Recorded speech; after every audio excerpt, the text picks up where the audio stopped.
মধ্যবিত্ত থেকে শুরু করে সাধারণ মানুষের এখন একটাই আতঙ্ক, স্মার্ট মিটার। জীবন যেন ওষ্ঠাগত অবস্থায় পরিণত। কি করবেন বুঝে উঠতে পারছেন না সাধারণ মানুষ। এমন পরিস্থিতিতে সংশ্লিষ্ট বিদ্যুৎ দফতরে জানিয়েও মিলছে না সুরাহা। এবার আমজনতার কথা মাথায় রেখে স্মার্ট মিটার বদলের দাবিতে নদিয়ার শান্তিপুর বিদ্যুৎ দফতরের সামনে দফায় দফায় অবস্থান বিক্ষোভ শান্তিপুরের প্রাক্তন বিধায়ক অরিন্দম ভট্টাচার্যের নেতৃত্বে। সম্প্রতি নদিয়ার শান্তিপুরের বিস্তীর্ণ এলাকায় বিদ্যুৎ দফতরের পক্ষ থেকে লাগানো হয়েছে স্মার্ট মিটার। সেই স্মার্ট মিটারের বিল দিতে গিয়ে সর্বশান্ত হচ্ছে একাধিক পরিবার। এ যেন এক নতুন আতঙ্ক তৈরি হয়েছে প্রত্যেকের মধ্যে। দ্রুত সমাধানের জন্য একাধিকবার বিদ্যুৎ দফতরে জানালেও কোনো রকম কর্ণপাত নেই আধিকারিকদের। কি কারণে আপনার এখানে আসার দেখুন, গতকাল এখানে ইলেকট্রিসিটি দপ্তরে এসেছিলাম।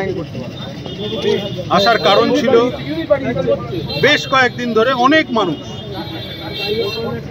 এসে বিভিন্নভাবে তাদের একটা অভিযোগ জানাচ্ছিল যে এই স্মার্ট মিটার, প্রিপেড মিটারে প্রচুর বিল আসছে, নাকি টাকা শেষ হয়ে যাচ্ছে, করে টাকা শেষ হয়ে যাচ্ছে, আবার রিচার্জ করো। অনেকদিন ধরে শুনছিলাম, আমি ভাবছিলাম হয়তো কেউ এটা নিয়ে কোনো পদক্ষেপ নেবে। দেখলাম কিছুদিন, তারপর দেখলাম কারো কোনো হেলদোল নেই। বাধ্য হয়ে কালকে এলাম, প্রথমে তথ্য সংগ্রহ করলাম। প্রথম শান্তিপুর এই ইলেকট্রিসিটি অফিসে। আমাদের বিধানসভার ভিতরে 4টে ইলেকট্রিসিটি দপ্তর আছে, তো প্রথম শান্তিপুর থেকে শুরু করি, তারপরে এখান থেকে যাই সূত্রাগড় ইলেকট্রিসিটি অফিসের তথ্য নিই, হুলিয়া ইলেকট্রিসিটি অফিসের তথ্য নিই, দিগনগর ইলেকট্রিসিটি অফিসের তথ্য নিই। একটা অদ্ভুত জিনিস সামনে উঠে এলো। একমাত্র এই শান্তিপুর ইলেকট্রিসিটি অফিসে 17,006টি প্রিপেড মিটার লাগানো হয়েছে। সূত্রাগড়ে একটিও না, হুলিয়া একটাও না, দিগনগর একটাও না। তার মানে শান্তিপুরের জনগণ কি এক্সপেরিমেন্টের গিনিপি, যে তাদের উপরে সব রকম পরীক্ষা নিরীক্ষা করা হচ্ছে? না শান্তিপুরের জনগণের প্রতিবাদ করার কণ্ঠ চলে গেছে, যে তাদের উপরে যা ইচ্ছা তাই করে দেওয়া যাবে? তো তার জন্যই সিদ্ধান্ত নিই যে না, এটা মানা যায় না, এটা অন্যায়। সেইখানে আজকে এসে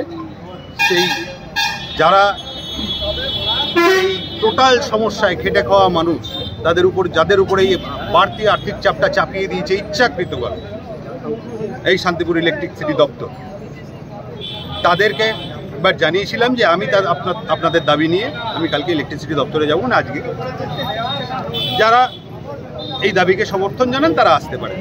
আপনারা দেখছেন সাধারণ মানুষ এসছে, তাদের ওই একই কথা যে আপনি আগে কেন নামলেন? আগে তো যারা এই দায়িত্বে বসে আছেন তাদের একটা সুযোগ দেওয়া দরকার। দিয়ে দেখলাম, কিন্তু মানুষের হয়রানির সীমা নেই এবং কেউ আওয়াজও দিচ্ছে না, সেই নিয়ে কোনো সব মুখ বন্ধ করে বসে রয়েছে। তাই আজকে এসে জনগণকে জিজ্ঞেস করলাম যে কী পদক্ষেপ নেওয়া উচিত। তো সবাই মিলে ফয়সলা করলো যে একটা মাস ডেপুটেশন দেওয়া এবং 24 ঘন্টার টাইম দেওয়া।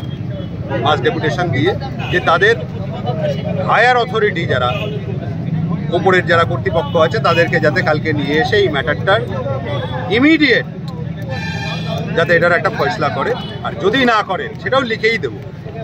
তাহলে কালকের থেকে অবস্থান বিক্ষোভ শুরু হবে এবং এটা জারি থাকবে যতক্ষণ না এগুলো উইথড্র হচ্ছে, এই 17,006টি প্রিপেড স্মার্ট মিটার। এটা কি কোনো রাজনৈতিক দলের ছত্রছায়া হবে নাকি বিনা রাজনীতিতে সাধারণ মানুষকে সঙ্গে নিয়ে? সাধারণ মানুষের চাহিদা সাধারণ মানুষের মতন করেই হোক।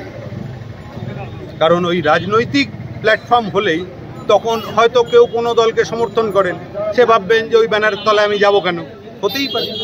তো সেসব বাধা বিপত্তি সরিয়ে দিয়ে এটা গণ আন্দোলন, সাধারণ মানুষের জন্য, সাধারণ মানুষের মতন সাধারণভাবেই হোক, সেই সিদ্ধান্ত